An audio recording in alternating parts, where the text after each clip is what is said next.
Now, time for another check of our weather. Meteorologist Brittany Van Voorhees joins us now. And Brittany, just when I thought I didn't need the heat anymore, I'm thinking about cranking up this heat tonight.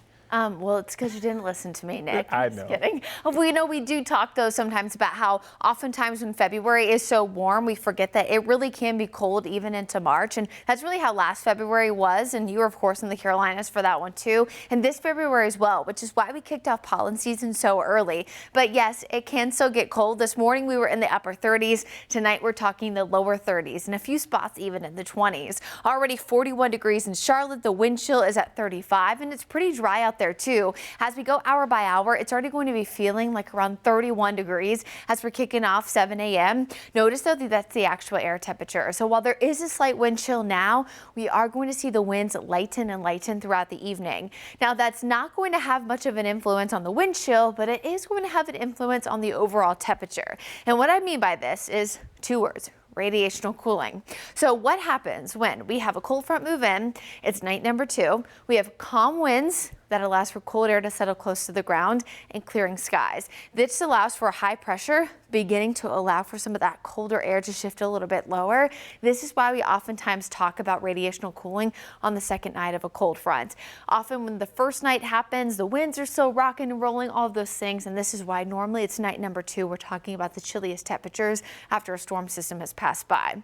We certainly still had the storm system's influences earlier today. We had some showers, we still had some clouds, not so much overnight.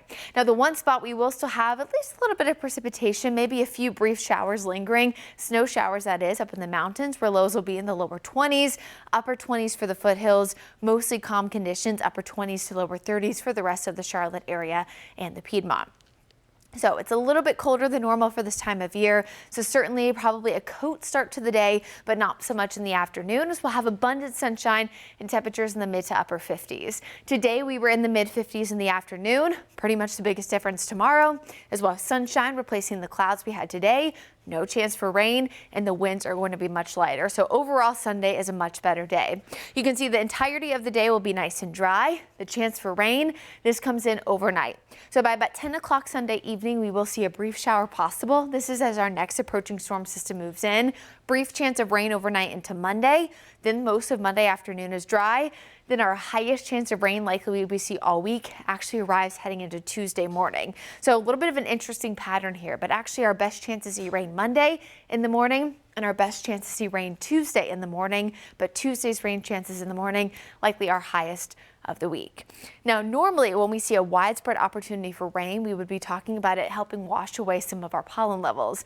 Unfortunately, when rain is a little bit lower and more scattered, this can actually increase them, which is why you'll notice as the temperature warms up, even with the chance of rain this week, our pollen levels are going up too. So you may need to increase the allergy medication, and you might notice an increase in your sniffling and sneezing for the upcoming week. Because even as we get that opportunity for rain in your Guy Roofing 7-day forecast, the temperature is going up too. We're talking 70 degrees. I know Nick loves that on Monday, even into the mid 70s, possibly on Wednesday with another storm system passing by.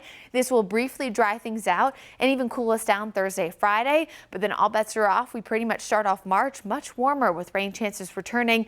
The long-term forecast does look a lot warmer than average, but also a lot wetter than average. Yeah, Brittany, you know me so well. I'm already looking forward to